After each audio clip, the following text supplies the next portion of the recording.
how she kind of fell for the creature was like kind of out of nowhere, like left field for me. And I get that it was like, she was saying how he was pure and he was like, like untainted and this sort of thing. Yeah. If anything, to me, it would be the other way around because it's the creature's first time seeing like a woman and that sort of thing, right? Like, if anything, I would think he falls for her, but it was opposite, which was kind of confusing. What the hell are we supposed to use, man? Harsh language?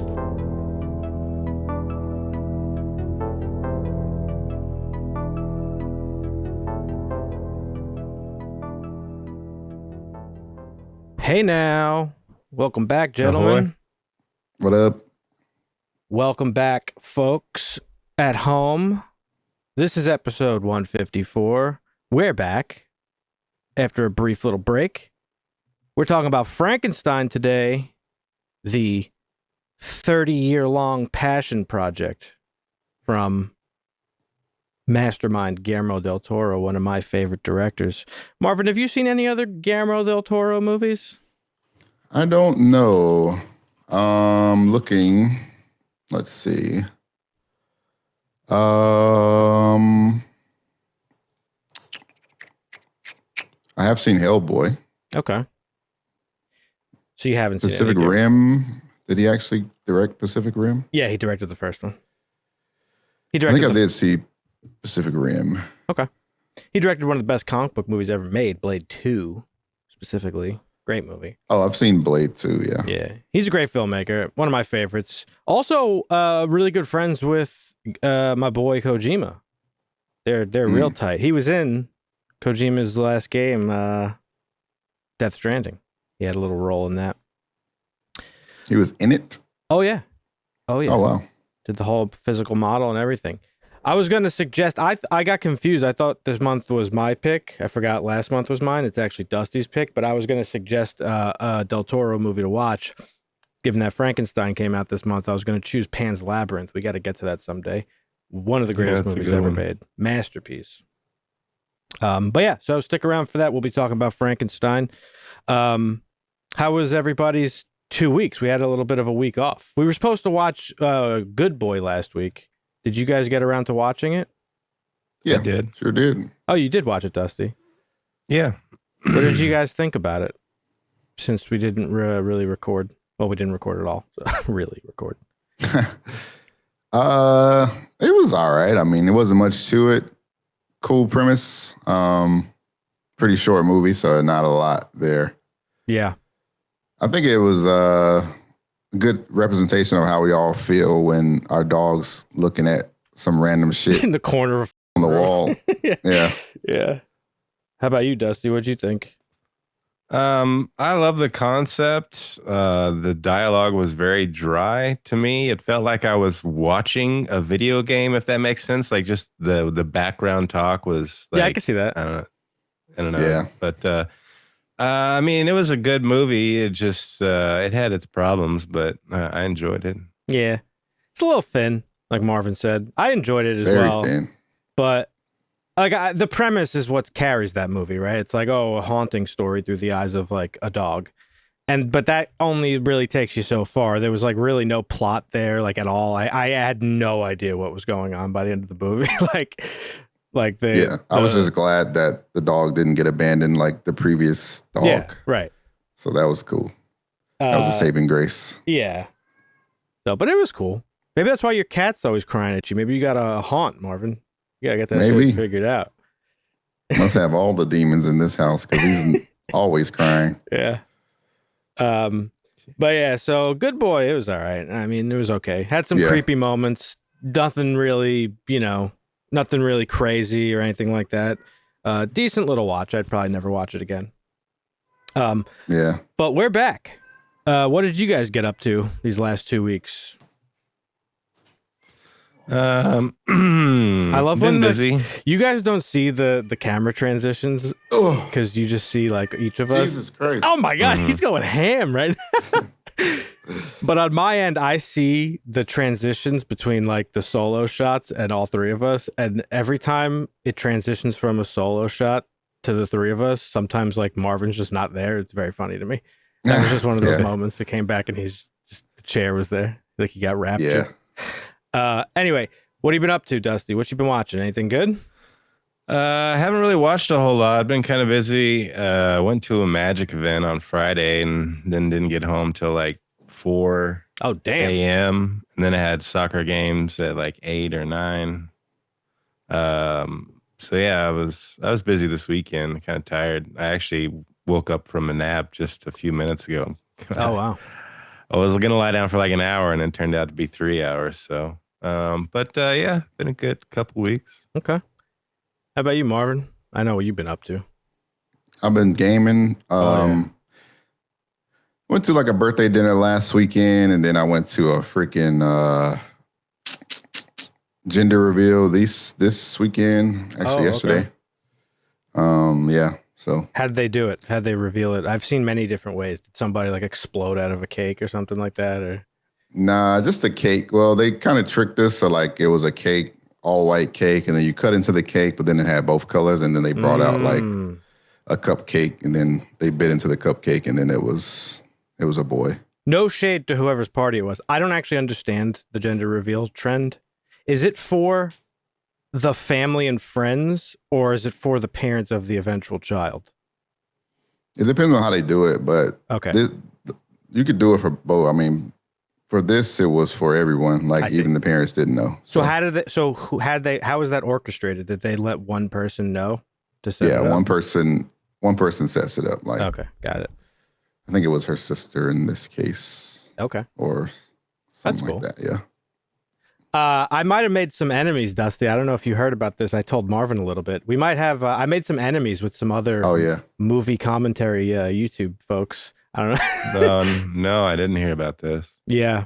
Might be a turf war coming up. You better prepare. Oh, Yeah. No, I'm not going to name the channels, but on Twitter, of course, naturally, where else do you fight with people for no reason? There's been some hot takes about the new Alien. I mean, not the new Alien, the new Predator movie, which I know we're all excited to watch it because we loved Prey. I thought it was getting good reviews last time I saw. It's getting great reviews. It has a 7.6 on IMDb. It's getting nothing but good reviews, actually. But there are some people in the film industry who I guess are not too happy with the fact that this is a far departure from a movie that was made 40 years ago or longer. And, it's just the usual nonsense. It's like the anti-woke shit of like, this predator is woke and gay and is trans and like all this weird nonsense that doesn't even make sense for no reason. But that wasn't even what these people were arguing about. It stemmed from something like that, and then multiple people commented on another comment. So let me set it up for you. So basically, there's been like these woke whatever allegations. Somebody random on Twitter responded saying like, it's really funny that people want this like super macho, like muscle man Predator movie like we got 50 years ago, when the original Predator, in the director's own words, was actually a parody of those types of movies back in the day. And that's why you get scenes like the hand slapping with the zoom in on the muscles and it seems funny. Things we talked about when we made Marvin watch it. Like there are scenes in that movie that are like comical, that like it uses that manliness on a comical level because it was meant to like parody those types of action movies of the era. That doesn't make it any less of a good movie. That was just the director being like, these types of films are kind of silly, but here's one that I'm going to make and it's going to be great. And it is great. But the same director went on to make, he also made Die Hard, which completely changes the action movie hero trope from the big burly muscle man to just like a regular blue collar working man who is the action hero. And he's gone on many years to say like he just doesn't like that. He just like and that was his whole thing. So so somebody commented saying like, it'll be funny when these people realize like that movie was like sort of mocking the male machismo of the era.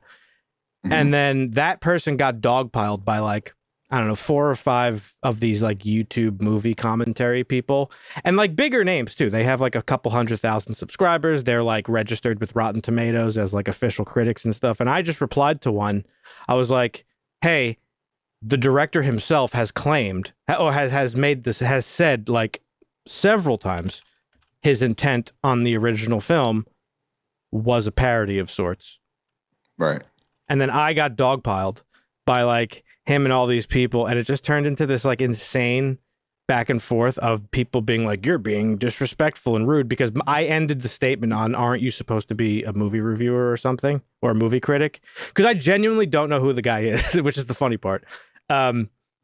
I've seen him pop up on YouTube from time to time, just because, like, you know, when I log into our channel, like I see other movie channels, and I've seen him before. I just never watched one of his videos. Right. Genuinely don't know who he is, and I know that the way I ended it, aren't you supposed to be a movie critic or something, sounded like a dig, but I didn't mean it as a dig. I really meant it like, aren't you like an official like critic or something? You have to be accredited, and if you're an accredited movie critic, you should understand the content that you're talking about. That's just my opinion. So yeah, I got dogpiled by a bunch of people, and I was called like rude and disrespectful and all this shit. I was like, you guys are ridiculous. So yeah, Dusty, we're in a war.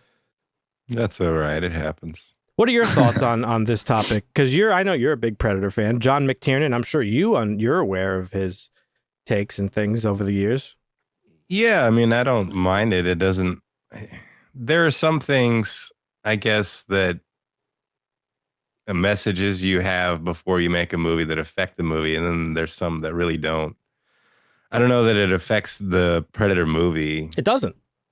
On its own, so it doesn't really bother me. I don't Right. care too much about stuff like that. These people took this as if like the movie that they loved for all these years is like, we're attacking it and calling it like feminine. Like, I don't know what they thought, like you're gay or something. Like, Predator's actually not super manly. It's a fucking action movie. But you can't argue that it's like over the top, and it is over the top on purpose. There's a scene where a man shoots a machine gun into the woods, like mowing down trees and shit. You can't tell me that this is a serious movie.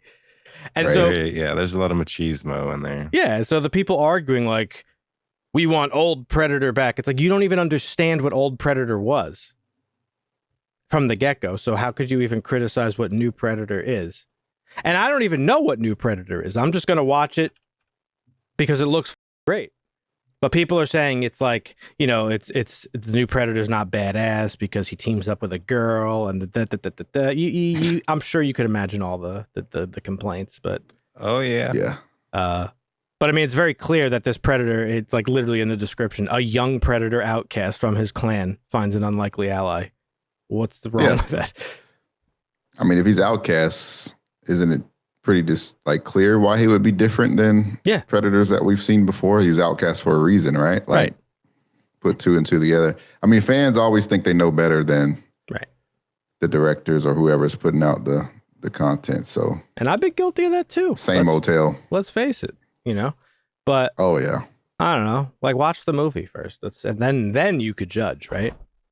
Yeah. I haven't seen it yet, but I do want to see it. I think it looks great. I still haven't watched Killer of Killers, which you guys said was really good. So I got to check that out eventually. Mm-hmm. You know That's what else? really good. I also have to watch that I totally forgot existed until I was watching a YouTube video last night and somebody brought it up. But the Star Wars show with the kids, the Goonies and like Star Wars universe. Oh man, it's so good. Yeah. Totally forgot about it. Did you ever watch it, Dusty? Uh-uh. I can't remember. Oh yeah, that one was really good. What was it? Not Bad Batch. It was like the Goonies in Shoot. space. Dusty, I thought you Yeah. would watch it. Oh yeah. Skeleton Crew. Skeleton Crew. Yes, thank you. Oh yeah. Yeah. Yes. Yeah. That was a good one. Yeah. So Great watch. yeah. All right. Bring it on, other YouTube channels. I'm here. I'm here to fight you. We had a long 2 weeks, though. A lot of stuff going on in the news. Dusty, welcome back. Give us the news. Dusty was a newsman, folks.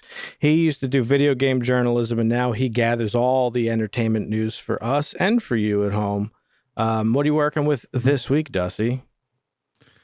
Yeah, so we'll start it off with Noah Hawley. sealed a new deal with FX and Disney Entertainment Television. Right. It includes a second season of Alien Earth. I thought it was like a foregone conclusion that we were going to get a season 2, but I guess this was like a surprise for people. I don't know. Yeah, I'm not No, surprised. Like, it was such a cliffhanger that I would be more surprised if it wasn't renewed. So You know, I'm people- excited. Dude, It felt successful enough that it was kind of a given that it was going to get a second season. Yeah. dude, media literacy is like so f***ing dead. It's unbelievable. I actually saw people saying, I can't believe it's getting a season 2. Season 1 barely ended. Like criticizing the fact that it ended on a cliffhanger. Yeah. They'll greenlight shows before the season ends sometimes. Sometimes you can order 2 seasons of a show before it even starts. What? But the way that this person was criticizing season 1's ending Mm-hmm. was almost as if they expect each season of a show to be its own insular thing. Mm-hmm. Like, we didn't even conclude season 1. How are we getting a season 2? There's still story from season 1 to be told, as if multiple seasons of can't a show continue. are Yes. not one continuous story to tell. Like, what are we talking about here? So, I That's don't know. crazy to me. It was very bizarre criticism, but yeah, I don't know. I expected there to be a season 2. I'm interested, I guess, to see where it goes. I don't know how far they could stretch the show. I had my criticisms of it just in the overall like Alien universe, but you know, nothing to make me hate it and not watch a second season. I'll definitely be watching it. Yeah. Well, it begins filming in London next year, 2026. So I think Noah said in the article, as soon as he's given the go, he's on the ground running. So he's just waiting for the go ahead to start production. But the deal also secures future projects and advanced development. So this isn't just a deal for Alien Earth. He has signed a long-term deal, much like Taylor Sheridan did when we were talking about his deal from Paramount to Warner Brothers. Oh, So, good for him. That's good. Yeah, he's been with FX for a long time. It seemed like a pretty easy deal for FX and Disney Entertainment Television to get done. They like him over there, so we'll see what he's got left in the tank after Alien Season 2. Like I said, other projects in development. So yeah. Okay. And then speaking of Sheridan, we've got Sam Elliott and Billy Bob Thornton talking about his move over. They both kind of talked about the same thing with their new shows coming out. Landman, they were on the red carpet. People were asking about it. Sam Elliott said it's not going to impact the future of the series because everything that Taylor had at Paramount is going to stay at Paramount. It's not like he's taking it there. The Universal thing, as I understand, it's a whole new deal. So it's just great for Taylor's world. I think it's fantastic. Okay. Billy Bob basically said the same things, except he ended with his deal is for the future. And who knows what that holds. Taylor's a brilliant guy, and I'm sure wherever he goes, whatever he does is going to be successful. At least I know it'll be real. Is Demi Moore in Landman? Yes. Oh, I didn't even know that. Oh, I got to get on that show. That clip I saw a while back just really turned me off of it. But I do want to see it too. I hear it's good. There's more Taylor Yeah. Sheridan news this week. I don't know if I'm sure you must have heard the news, Dusty. Yeah, there was a lot. I actually didn't really get a chance to. These were the only 2 news that I kind of collated. The rest of them were just links, and I'm going to have to reference the article from. I didn't get it because I overslept through that nap. I didn't. But there was a lot of stuff I cut, is what I'm saying, because we were gone for 2 weeks. So I may have heard it, but go ahead. What do you got? Trying to find it, but it was announced that he's doing a project for DC. Oh yeah, that's is that not part of the Olsen project, or is that This is a different project called Senior, allegedly. So DC had a lot of announcements this week, or James Gunn did, I don't know. But according to some of the releases of the shows that are coming out within the DC universe, we are getting the Jimmy Olsen show, which we could talk about in a second. But this one is called Senior. It's reportedly in development with DC and HBO. It'll follow Rick Flag Sr., who's hunting down the metahumans for Planet Salvation, which we saw obviously at the end of Peacemaker Season 2. And Taylor Sheridan will serve as the writer and the showrunner, and John Cena is set to return. So I thought that was really interesting. Out of all the people who are involved in comic book stuff, Taylor Sheridan was the last person that I would have pictured to be involved in that, but that's actually really cool. Yeah. That is interesting. I don't know what I think about this, though. I mean, he already established his comic book fundamentals with the Dutton Avengers. We know that, but yeah, I mean, he's a good storyteller. He's probably better fitted for fantasy that can be drawn and created, I think, because of the grandiose nature of how he tries to tell stories. Everything so far has been from Gunn. So yeah, if it's something that's like a show, I'd have more confidence in Gunn, I feel like.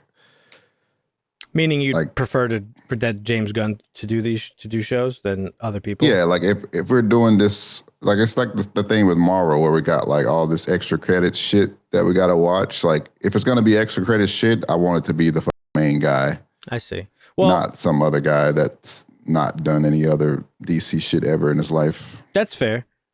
We got to get used to it though, because he's been pretty clear from the get-go, like that he's not really going to be involved in a lot of these things. Creatively, yes. Like he's going to be. Whoops, sorry, that's my phone. He's going to be, like leading the charge, so to speak. But he's not going to be directly hands-on with a lot of stuff. He's more setting it up and passing on the baton to these different people. So. Yeah, it'll be interesting to see a lot of the tonally, because things will be very different tonally, very different in terms of like just the vibes. Like it's just different filmmakers. So it'll be interesting to see how that works out.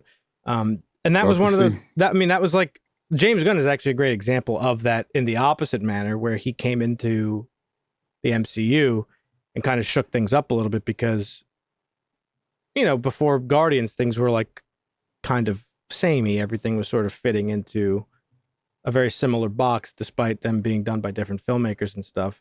And then he came in and was just like, oh, wow, this is this very different thing that we've seen so far. So, but yeah, it's interesting. I wouldn't have expected that for Taylor Sheridan, but that's cool. While we're on the topic of DC stuff, they did also announce a Jimmy Olsen show, which is called DC Crime, I believe. And that's going to reportedly begin filming next year in Atlanta. Wendell Pierce, Beck Bennett, Michaela Hoover, Chris, they're all returning. They're alongside Skylar Gisondo, who played Jimmy Olsen. Apparently, David Cornsweet and Rachel Brosnahan are not expected to appear. I don't know how true that is. They might be holding that one close to the chest, but apparently we're getting a. That's interesting. Yeah, since they work at the Daily Planet, but apparently we're getting a Daily Planet centric show, led by Jimmy Olsen as the lead, I guess, which will be interesting. Yeah. A lot of people are pissed off about this. No surprise there who those people are, but people seem to be taking issue with the stories that James Gunn is choosing to tell. What about you, Dusty? What do you think? With taking issue with the stories he's telling? I mean, there's so many stories to tell, and I much rather prefer him drawing and telling stories from the source than making up stories based on source, like some of the things that Feige's crew has done in the Marvel side of things. Like, does that make sense? Yeah, I think some of the criticisms are that, at least that I've seen, is why is he choosing to tell a story about Jimmy Olsen instead of, let's just say, Batman? People seem to think that, like, I don't know. People seem to think that like developing a universe is putting all your eggs into one basket. Like because they're doing a Jimmy Olsen show, it's taking away from the potentiality of a Batman movie or a Wonder Woman movie or whatever. I don't know. People think weird shit, but I think people want to rush through. Sure. And James Gunn has been pretty upfront of like he just wants to tell interesting stories about everybody and about all things that he finds. And it's not just about the Bane people.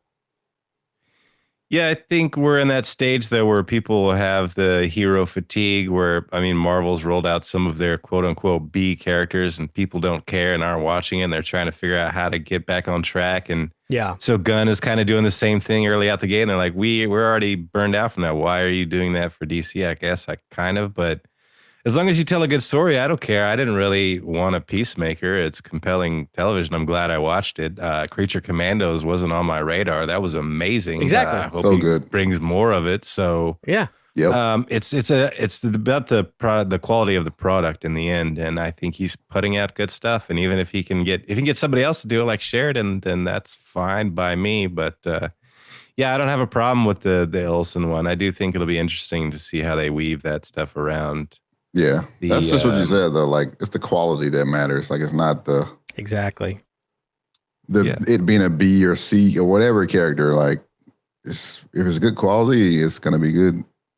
Yeah, and according to Hollywood Reporter, Dan Perot and Tony Yacenda of a show called American Vandal, I've never heard of it. They're going to be the showrunners. Follows the reporters from the Daily Planet tackling cases involving writers, executive producers, and showrunners to the series. So they're running the whole deal. Yeah. Apparently it's about the Daily Planet reporters tackling cases involving superpowered villains, and apparently Gorilla Grodd it will be involved. So that's pretty exciting and interesting if you're a comic book fan. Yeah, American Vandal is it's a spoof on true crime, aired for 2 seasons on Netflix, and won a Peabody Award for its first season. So yeah, it's kind of what they're doing here is true crime. It's news writers. I think that's awesome. Yeah. Because, the other thing, too, is going to be She-Hulk again, though. No, I'm just kidding. I would love to see a show like that with Gotham people. Like, I would love to see a show about, like, Gotham Police, like a procedural, and how they deal with the criminals that Batman beats the shit out of, and they get, he dumps them in whatever, the Gotham Police precinct. What's the aftermath of that? That would be an interesting show to me, because especially with villains, like, I like the fact that they're focusing on superpowered villains, because there are a lot of characters in these stories that don't get a lot of spotlight, so to speak, right? Like, in a Batman movie, who do you expect is going to be the villain? The Joker, Two-Face. It's like, it's always going to be the same couple of people. And I want, like, how else do you shine light on some really interesting people without putting them in like a major movie or whatever? Okay, well, here's a Clayface movie. Does anybody want to fuck a Clayface movie? Not me particularly, but I think it's going to be cool and interesting that there's a horror movie that's coming out that's about Clayface. So I don't know. I think that's pretty cool. And last thing I'll say while we're on the topic of DC, Alan Ritchson is back in the DC conversation. I think I've stated here that like he'd be, I think, probably one of my favorite choices to play Batman in the DC. There's been some rumors about it, but he gave maybe a little bit of clarity on what his role may be. He says he's actually in talks for a role with DC, but he called it a messier role. Quote, I described to them the kind of personality that I'd want to play and what that could mean to their world. And I think it's something everybody wants to see right now over there. I want to play somebody a little dirtier than your typical clean-cut protagonist. Now, that could be Batman. Batman is very complicated. He's a complex, morally gray. Yeah, he's not really morally, well, a little morally gray. He won't kill you, but he'll break your legs and throw you off a building. He won't kill you, but he'll bring you to within inches of your life. So Batman is a very complex character. There have been like college theses done on Batman and the psychology about like putting on a mask and fighting crime and like all this stuff. So that could be.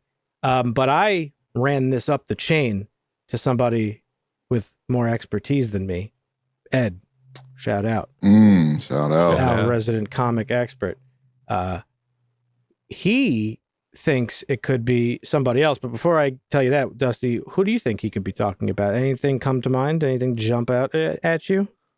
Not particularly, just because the direction that James Gunn could go could be anything. But I don't know.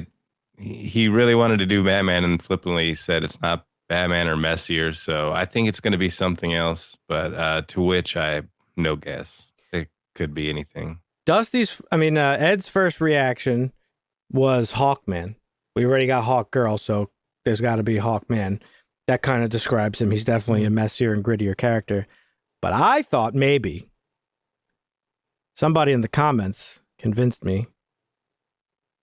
Right here, baby. Swamp Thing. Yeah. Oh yeah, he would make a dope Swamp Thing.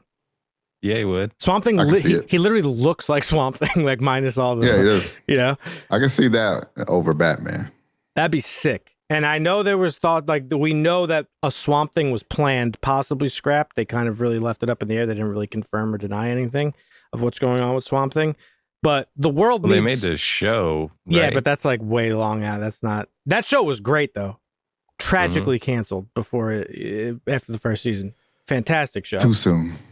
Well, that was when DC was all, you know, they didn't know what the fuck they were doing. They made a Batgirl movie to just not put it out. Like it was wild back Yeah, then. that's wild. But yeah, so Alan Ritchson apparently has been speaking with DC, and we'll see I what saw happens. that, yeah. Did you know about the Rambo prequel, Dan? Did not know about the Rambo prequel. That's one I didn't want to know about, though, to be honest. Lionsgate is developing a new Rambo prequel titled John Rambo. It's being directed by Jalmari Helander, who did Sisu, which we thought was a pretty good flick. Mm-hmm. And that one and the is a sequel recruits- coming out. Yes, there is. The recruits Noah Centineo is in final negotiations to star as a titular character. But the big news is that the Russo brothers are brought on to produce, I guess. It doesn't look like they're coming on to direct, but Ooh, I got they are nervous. joining. They are joining the set. Set during the Vietnam War and filming in Thailand, John Rambo will explore the formative experiences that shaped one of cinema's most memorable action heroes. So that's the plot we've been given. So yeah, it's getting more Rambo. Is that about that? I see. Now, have you seen the original Rambo? I think we asked Marvin this one. First Blood. I think he said he saw Rambo. it, but like in pieces. Yeah, like, you know, So you as have a kid, I don't. Okay. So this could Yeah. be a good Make Marvin watch, then, is what you're saying. Yeah, it's going to be one of the It could two. be. This or V for Vendetta seems like. I mean, unless we want to do like holiday style, maybe Grumpy Old Men. But Hey, listen, that's up to you. It's your month. You choose whatever you want. All right, I'll stew on those. I mean, First Blood is one of the best movies ever made. Like, there's just no question about it. Fantastic. And it's way deeper than like people really give it credit for. Like it's one of like the first real like huge blockbuster action movies that like brought the struggles that veterans faced, like coming home from war, like directly to the public, like to the attention of the public in a way that hadn't been done before. Yes. The sequels became something else entirely, but unlike the sequels, First Blood like really drives home the awareness to the difficulties that veterans faced, and like the lack of support and resources and understanding from society and like all that stuff. And I don't know why we need a prequel to that. I don't think we do, but whatever. This is the world we live in, so. That's back then when people were more mad at the people doing the things instead of the being mad at the people that gave the orders of those people to do things. Like people were more mad at the soldiers than the government. And so when they came home, they were not treated well. No, yeah, society in general failed like Vietnam veterans. Like, and that's who he is. So was the prequel going to be him in Vietnam? Like, we don't need to see that. The movie portrays what he went through. This is what I hate about like when we talk about like, you know, the shit we talk about with like Halloween and stuff specifically. I don't know why I always go back to that, but it's like, well, no, it's a great example. It's because like we don't need to see the reason he became Michael. You know what I mean? Like we don't need it. We don't need to see why he's the way he is. Like we get that already. We know because it's good storytelling. We know that he's broken and for a variety of reasons. So it's like good storytelling is not about like show and tell, in my opinion. Like it's a little bit of that, but not like directly. You know what I mean? So yeah, whatever. Okay. So is he's producing it, Sylvester Stallone, I'm assuming? No, I actually don't know if he's involved. It's a Lionsgate deal, so he pitched an idea, but I don't know that if he might get a producer credit, but I don't know if they're gonna have him like on set. Like, we'll see. Let's learn more. It's expected to begin production early next year sometime. No release date, so this is still early on. I can't believe he's going to be 80. That's crazy. He did react to it though. They crazy. asked him about Noah Centineo being cast as young Rambo. He said, "I don't know much about the young man, but it's going to be quite a challenge." You see, I had an idea for that too. I guess he pitched an AI-driven movie that could de-age himself. It was ultimately rejected. Good, thank God. But yeah, he said it's very, very hard. He may do a stellar job, but you're overcoming this because I went through it with Get Carter, originally starring Michael Caine. Everyone loves the original, and then you're fighting that prejudice. So Stallone actually knows what it feels like because he also did Get Carter, which was a good remake. I like the Sly Stallone one as well. I don't remember his version. I mean, I remember. I just don't really remember it as a movie. Yeah, it was watchable. It's a good flick. Like, it's not something like, oh, you've got to watch this. But if it's on and you're bored, it'll pass your time. It's good. So yeah, I don't know. I think it's interesting. You know, he wanted to give himself a shot at a DH Stallone, but they said no, so they picked somebody else, and now he's like, yeah, it'll be tough for the kid, but hopefully he does all right. The last piece of news I got here, Oscar Isaac. He made some interesting comments about maybe coming back to Star Wars. We talked about it, but it looks like Star Wars is going in a new direction. I did see a piece of that film too. Was it Sean Levy that's doing the new one? Yeah. He said that his new movie is supposed to be open to whatever he wants to do. He needs to have love and admiration towards everything that came before it, but he's basically given free reign to do whatever he wants. They're not going to be tied down to the Palpatine Skywalker story. They're not going to try and follow anything or do anything. They're just going to do your own thing is what they said. But they asked Oscar Isaac if he'd come back. And he says, yeah, I mean, I'd be open to it. Although right now I'm not also working with Disney. But if they can figure out and, not succumb to fascism, that would be great. If that happens, then yeah, I'd be open to have a conversation about a galaxy far away or any number of things. So I saw that. That's funny as hell. Oscar Isaac would come back to Star Wars if Disney doesn't succumb to fascism, guys. So. I mean, listen, they're all these big companies are capitulating to the fascistic government we got going on here. Apple is like, it's so funny. I actually watched not to get into the political shit, but I watched get into it. I watched I think I sent it to you, Marvin, or maybe I sent it to both of you guys, but it was like a journalistic video, about like how all these tech companies are like funneling money into the that was a great watch. I watched campaign.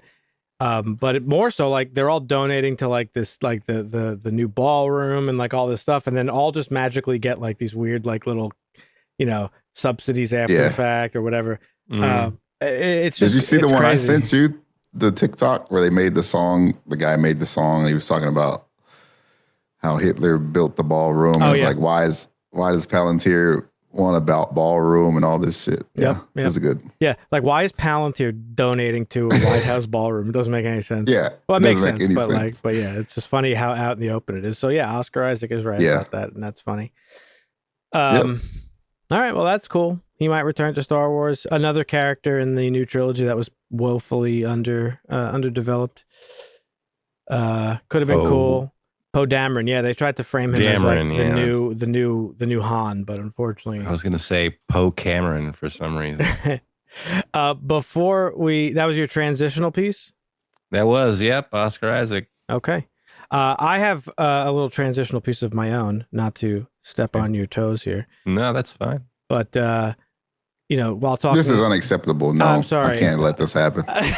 Thanks, Marvin. Just while we're talking about, Guillermo del Toro stuff, Cineverse has acquired Guillermo del Toro's 3-time Oscar-winning movie Pan's Labyrinth ahead of the movie's 20th anniversary in 2026, which with plans to re-release the dark fantasy title in theaters. Pan's Labyrinth world premiered at the 2006 Cannes Film Festival, where it received a reported 22-minute standing ovation, the longest in the fest's history. Released by Picture House stateside, the Spanish-language movie went on to gross $37.6 million at domestic box office and $87 million worldwide. Very excited for this. Guillermo del Toro is a master of his craft. One of the few auteurs left in the world, I would say. Pan's Labyrinth is a masterpiece. We have to make Marvin watch it someday. Yep. Very excited for this. 22-minute standing ovation. Imagine that. That's insane. Yeah. So there you have it, folks. Yeah, that's impressive.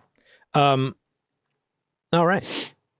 Well, thank you for the news once again, Dusty. A lot of stuff going on. Let's get into this week's review.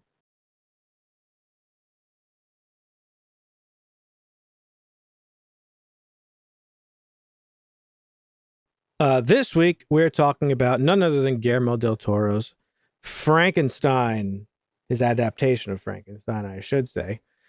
So Guillermo del Toro spent 3 decades, that's right, 30 years chasing Frankenstein. He called it a story that lived in his DNA. But after 2.5 hours, I have to ask, did his dream finally crack the one thing that every Frankenstein adaptation gets wrong? Visually, I think the movie is pretty stunning, but emotionally, it's a little bit all over the place. So True. I wanted to, I was excited to talk about this movie. I was looking forward to it. I am a big Guillermo del Toro fan, and I'm curious to see where it landed with you guys. So let's get into it. So, as I just said, Guillermo del Toro has said that this has been a lifelong dream project for him. 30 years in development, Netflix finally allowed him to release the film, which is part of the issue I have with this movie. But we'll go into that in a little bit more specificity later on. Now, this is one of those projects where, you know, you're going to get the audience, the Dans of the Frankenstein fandom who are like, this is not accurate to the book, blah, blah, blah. You're always going to get that with huge adaptations. Of course, Frankenstein was written in the 1800s by Mary Shelley. Right. And it's been adapted many, many times. But there's always something lacking, in my opinion. It's actually written in 1818, so like barely the 1800s. One of humanity's like oldest stories and most pervasive stories, and it is a difficult thing to adapt, in my opinion. The themes and stuff in the book are very complex and nuanced. There are many, many themes in the book. There's themes of feminism, of parenthood and stuff like that. Shelley herself was 18 when she began writing the book, and I believe she was pregnant like 5 times at this point in her life. Lost the majority of those children before birth, if I remember correctly. Yeah. So there's a lot of maternal themes, paternal themes, parenthood, and all this stuff. So it's a very complex and deep story that it's just difficult to adapt properly. But so you're always going to get those people who are like, this isn't like the book. But as a filmmaker, as a film, if anybody could do it, I would imagine that Guillermo del Toro can, because he has a very specific vision for his projects and stuff like that. Yeah. So, did he do it justice? This is not going to go over the story really in much detail, because if you know everybody knows Frankenstein. Dr. Victor Frankenstein, he's a brilliant egotistical scientist. He creates a creature out of many body parts from dead people, and the creature is alive. The creature comes to life, and it's a story about identity, being human, and all that good stuff. So, kick us off, Dusty. What'd you think? This movie was great.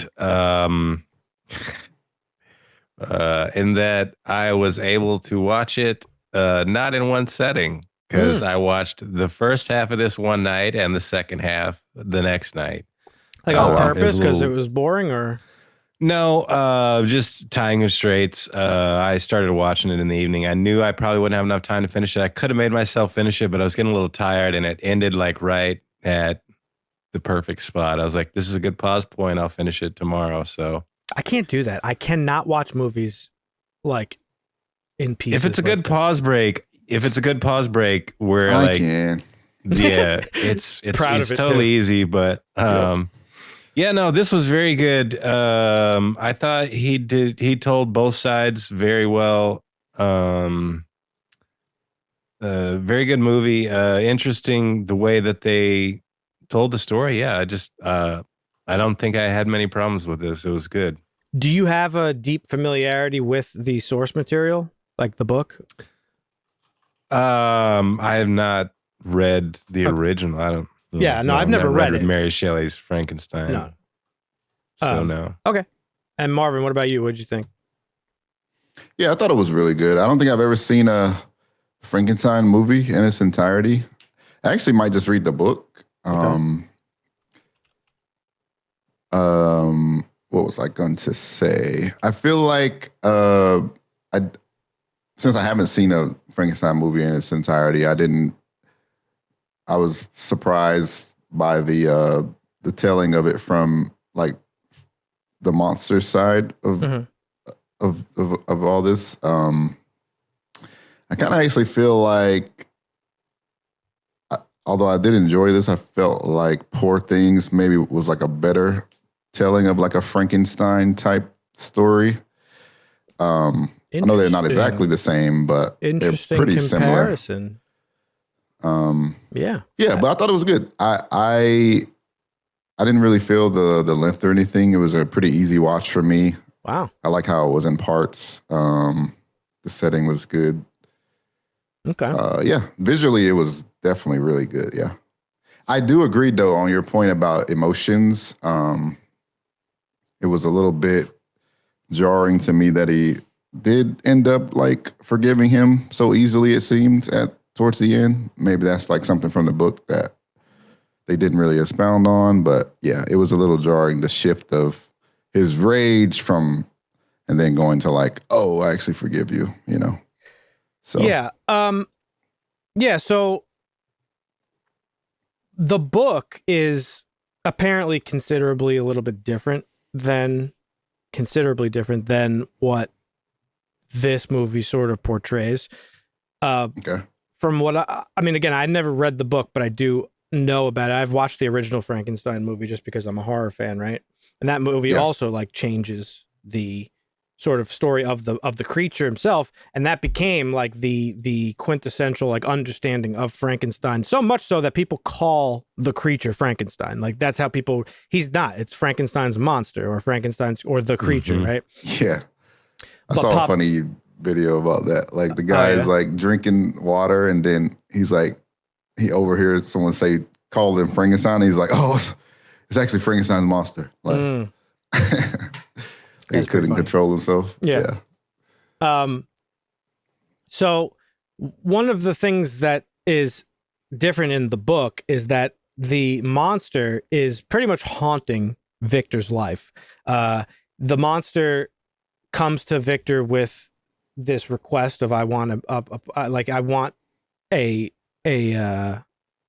Companion. a companion, and Victor denies him, which is part of why the book is like a feminist sort of story, because it's about like the sort of ego of a man to like create life without the involvement of a woman, but also not want to give the creature a woman of his own. So once Victor denies him of that, the creature like destroys his whole life. He hunts and kills like everybody he loves and knows, and like that's the ultimate tragedy of the book. It doesn't end happily at all. Right. So the movie is a considerably different telling. However, the movie has a different, I think, message to convey, and that is just really similar to a lot of movies we've watched this year of like what it means to be human. Mm-hmm. I think was what the story was really trying to tell. And there's the themes of like parenthood and like being a good parent and like God complex, all that subtext and stuff. But really at the end of the day, it's about what it means to be human, because we're watching this creature become human and discover himself, right? And his humanity. And that whole thing is boiled down to the quote at the end of the movie. And I don't have it in front of me. Let me pull it up. I had it noted. Where is it? Here it is. The heart will break and yet brokenly live on. Yep. And that is from a poem by Lord Byron, Childe Harold's Pilgrimage. The heart will break and yet brokenly live on. So what does that mean? That means like, you know, in life as a human being, you will experience a lot of heartache. You will experience a lot of pain. But you will eventually, like, it's about how you deal with those things and how you, deal with them and move on from them that really matters. And so I think that's ultimately what the movie was really about. However, at 2.5 hours, I felt like the movie was very rushed. And specifically, I felt it was very top heavy. I did enjoy the movie though, but you get a lot of like, the first half of the movie is like all about Victor and like why he is the way he is. Well, his mother died when he was a kid, and his dad was like this profound doctor, one of the most respected doctors of his time. And young Victor can't really come to terms with his mother's death at that age, and he kind of accuses his father that you let her die, which may or may not have been the case. It doesn't really matter. That's just how Victor sees it. So Right. He grew up with this cold and sort of distant father who was sort of like meticulously training him to be a doctor and like whipping him in the face and all sorts of crazy shit. So he grows up with that same coldness, but also with the desire to cure death, essentially, because he lost his mother. That's like his goal as a doctor, is to cure death. And that's why he pursues this project when we see him as an adult man. So I just thought a lot of the movie like was dealing with Victor, and then it transitions into the monster's perspective. But to me, the movie was more about the monster's identity, not really about Victor.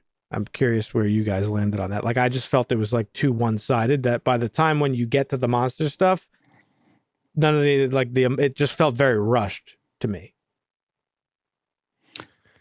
Yeah, I think so too. I do think they did a good job of portraying it through Victor's lens. Like you said, like it leads you to believe like, oh, he really did let the mom die and this sort of thing. But yeah, as we know, he was like very egotistical, so he could have been like that from like birth or whatever. Like he could have been, yeah.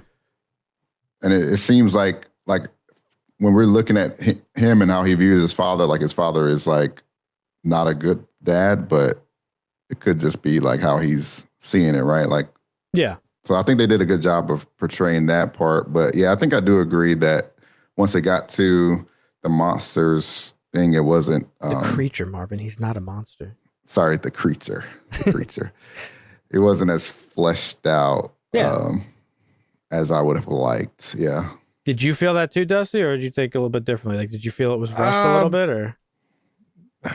No, not too much. Do you have that problem with stories like this? The last one I think I watched, I just looked it up, was The Last Duel. This is a Ridley Scott movie with Adam Driver, where you're basically telling the story from, I think The Last Duel is 3 different perspectives, whereas this one you really just get 2. You get the monster's perspective and Frankenstein's perspective.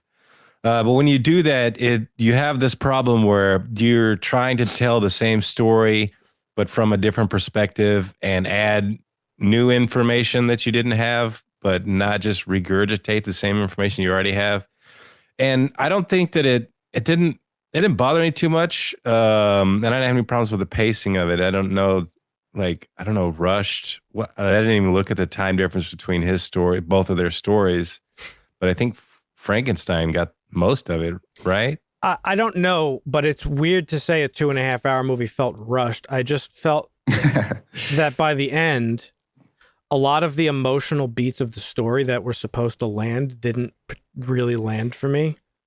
Yeah, I mean, it reminded me of. Sorry, go ahead. No, I was gonna just say I would have liked to seen this as like a mini series where they tell one more story of like what he does next. Does he get his bride? Right. You know, were you gonna get the Bride of Frankenstein? You could have done like a 3-shot mini series and told an even better story. Instead, we got this like really long one movie that could have been 2.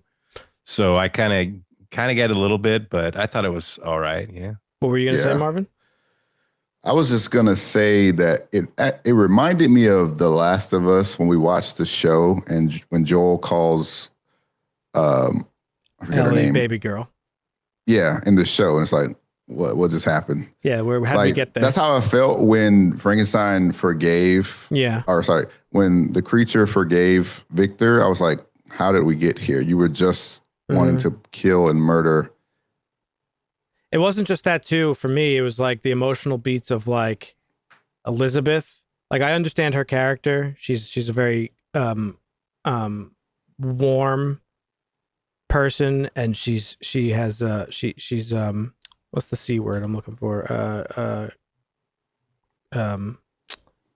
Compassionate. Mm. And she sort of identifies with the creature a little bit because she is somebody who is an outsider in her own life. I mean, I don't think the movie does a good job of portraying that at all. I just am putting the pieces together because I have literacy, but like she's a what is it, etymologist? I can't remember what the scientific term is, but she like studies bugs and she's like into The like bugs and stuff. And she's like an outsider in her own life. So she sees what? We lost Dusty, unless. Oh, no, he's gone. Oh. So yeah, so yeah, like she sees herself in the creature in that they are both outsiders, like sort of trying to figure out like who they are as individuals. Yeah. It was a little weird. I agree. Like how she kind of fell for the creature was like kind of out of nowhere, like left field for me. And I get that it was like, she was saying how he was pure and he was like, like untainted and this sort of thing. Yeah. But that's the thing. It seemed like they didn't really flesh it out enough. Like it was like kind of out of nowhere. I'm like, how did she really fall for this creature? Yeah. If anything, to me, it would be the other way around because it's the creature's first time seeing like a woman and that sort of thing, right? Like if anything, I would think he falls for her, but it was opposite, which was kind of confusing. Yeah, I can understand like being enamored with him and that like, we're the same or like I feel sorry for you. Not sorry, but like, I understand you. I understand where you come from.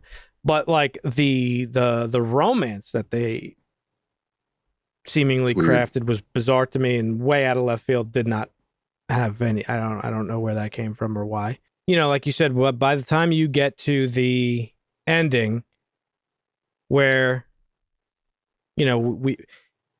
we're introduced to him while he's hunting Victor down, seemingly. Yeah.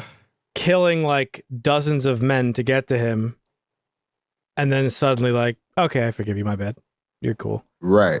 It's like that whole part. It's like 30 minutes was cut of the actual like what's the word? Like how he actually from that emotional arc. Yeah. Like we didn't even see why he forgives him. Like we just don't. Right, exactly.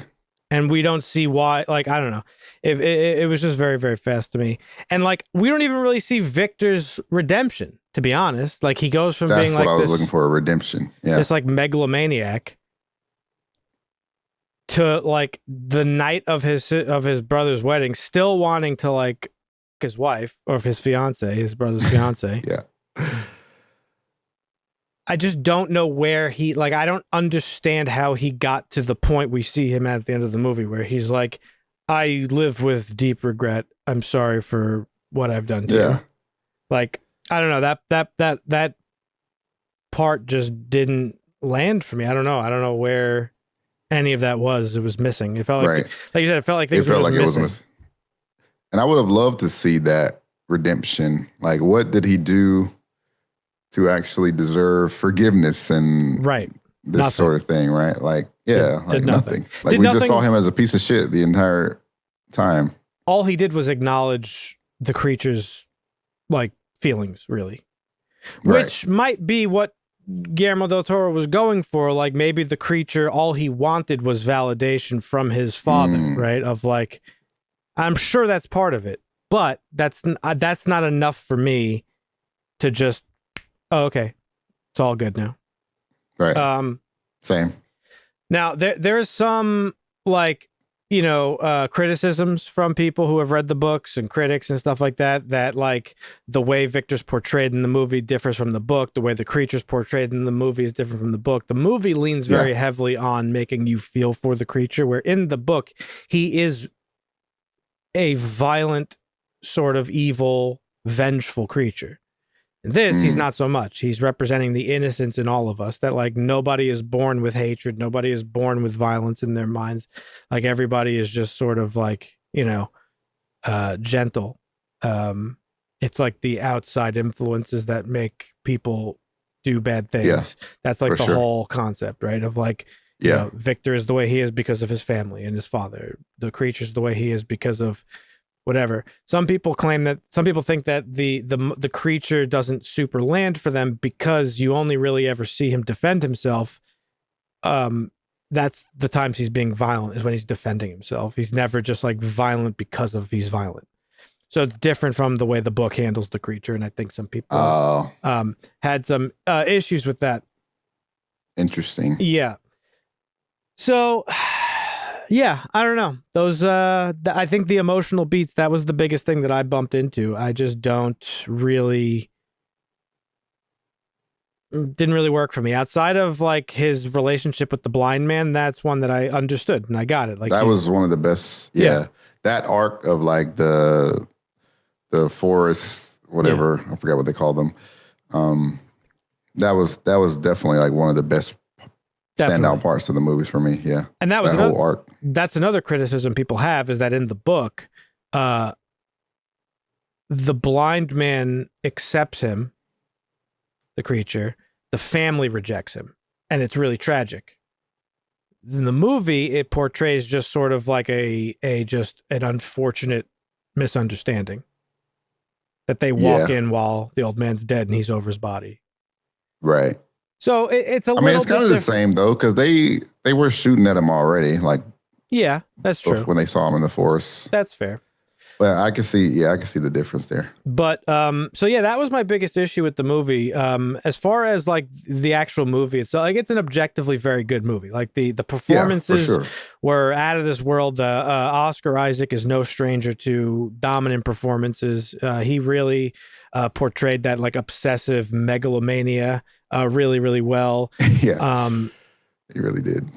I didn't really fully get the generational trauma aspect of it, other than like what they showed us.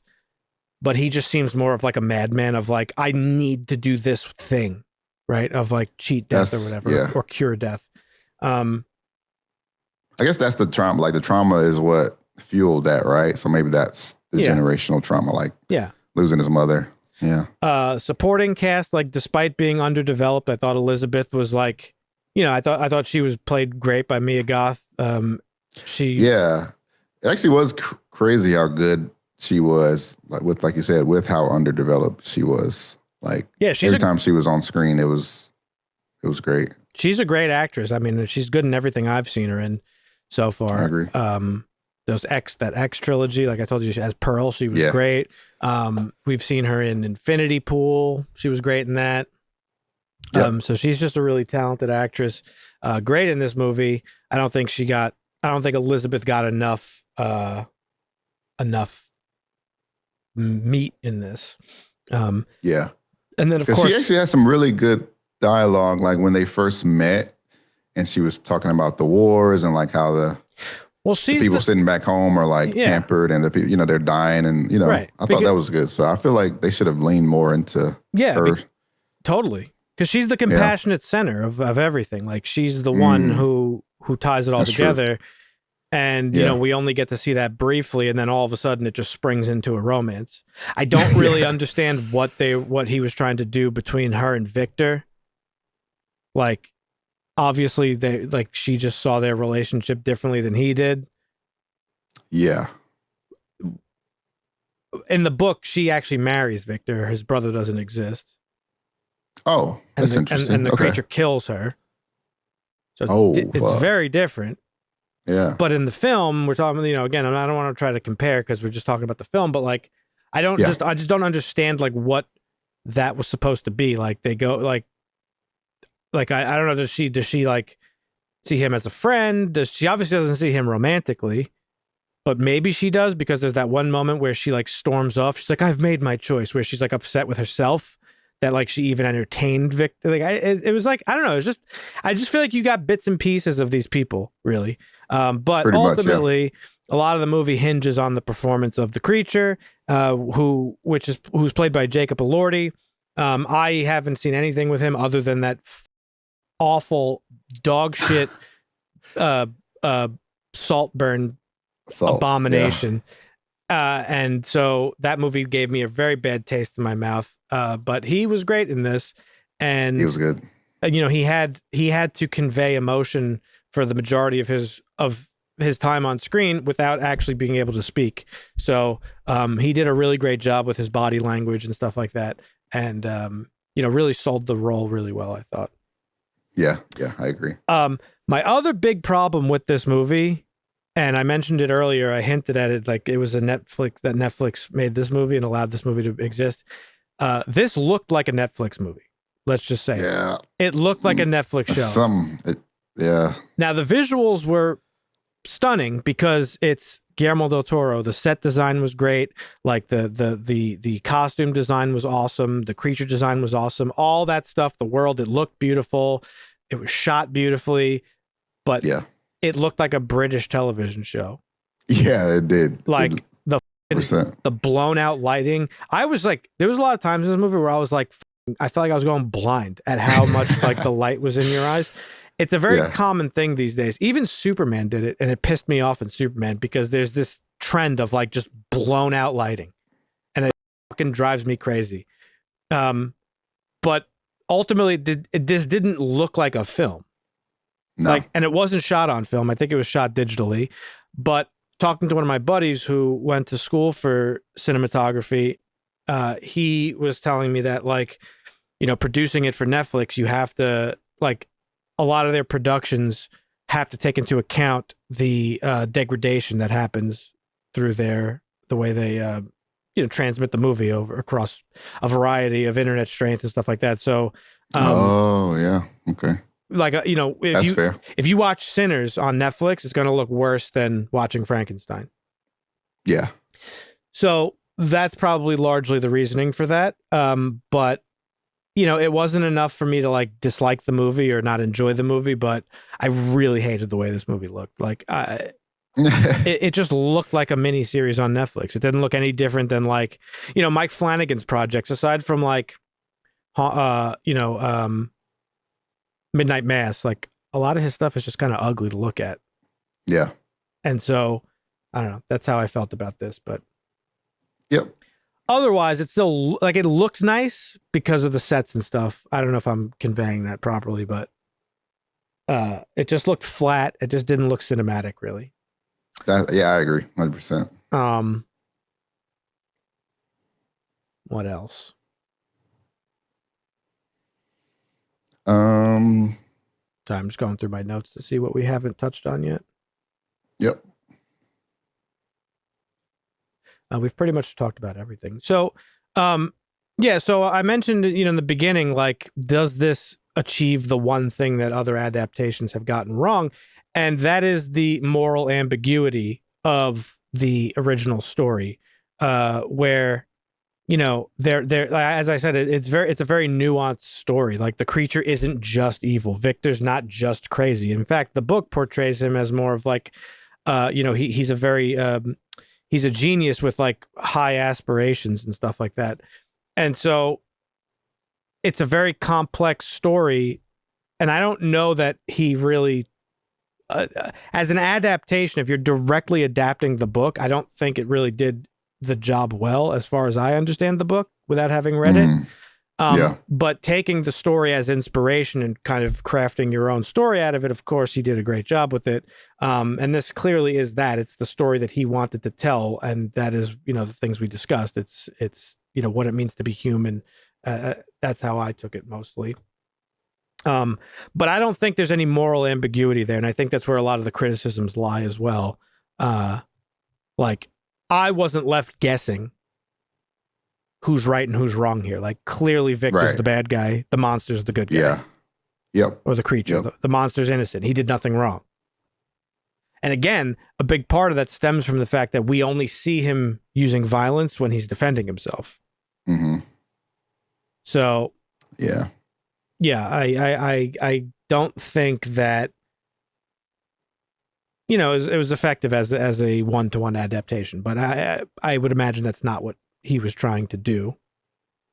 To a 200-year-old book or however old it is. Yeah. Yeah. I look forward to reading the book to see the differences. Yeah. But I think he did a good job of telling the story of Frankenstein in the way that he wanted to tell it. Yeah. The movie was good. Guillermo del Toro asked us to believe that like sentient beings are inherently kind. But I don't know that he really earned it with this one. I do love all his movies, but like he's not infallible, right? It's not it's not a perfect movie. It's objectively a good movie in all the ways that movies are good. It's just like those themes and stuff that he wanted to convey. Like I got the point, but like I didn't really feel it. You know what I mean? Right. There was like one moment where I got a little bit emotional. I didn't like full on cry. But it was when Elizabeth first meets the creature and he's like playing with the leaf and like you see his innocence and his curiosity and she kind of identifies with that and feels sorry for him.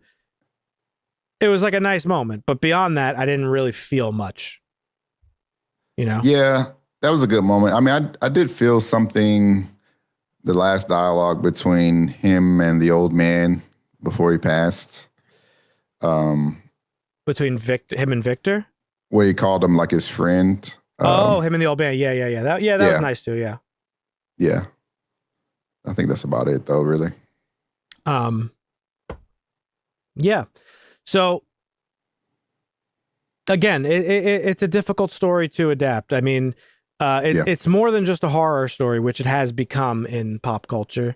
But it's like a philosophical exploration of like creation and responsibility and like moral ambiguity and neglect, the consequences of neglect, that the creature's arc from innocence to corruption in the book and Victor's gradual unraveling, they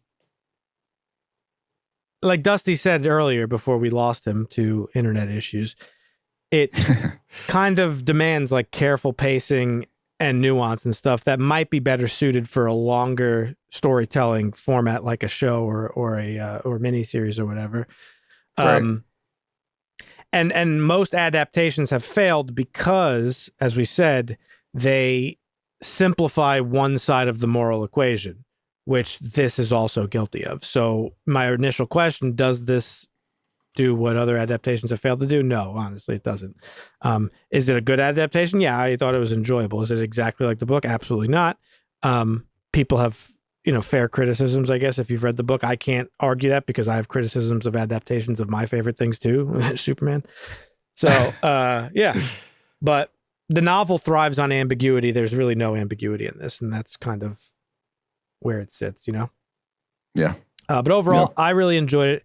I thought it was a good movie. I'd probably never watch it again, though. It's got a 7.6 on IMDb. Honestly, I thought I've been thinking about this since I watched it, and I kind of it's tough. Like I enjoyed the movie; it's a good movie, but like I don't know. I just it's got some flaws. Yeah, it's got a good amount of flaws. So, I don't know. Yeah. It just didn't make me feel anything, and that's not good. So it made me feel stuff, but it didn't make me feel enough for the content that it should have been portraying. Yeah. Yeah. It's so 7.6. I don't know. How would you rate it? I would probably give it probably like a 7.5. It's there. Like it's good. It's still a great movie, but yeah, it's lacking in some key areas. Yeah, from a craftsmanship perspective, yeah, I mean, I would give it a 7. It's a very well made movie, but the storytelling was a little short for me. Fell a little flat. Yep. But yeah, I don't know. I'm curious to see what you guys think of it, folks. Let us know. Leave a comment down below. Did you love it? Did you hate it? Have you read the book?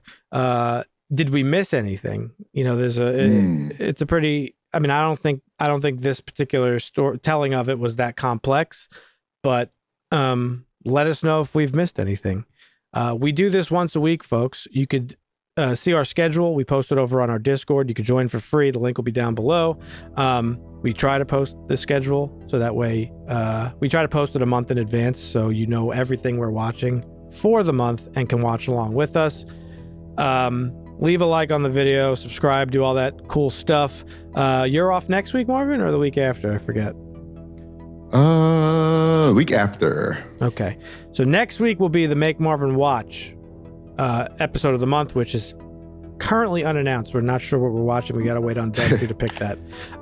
But stay tuned. We will catch you guys next week. Thank you for hanging out with us. And we'll see you then. See ya.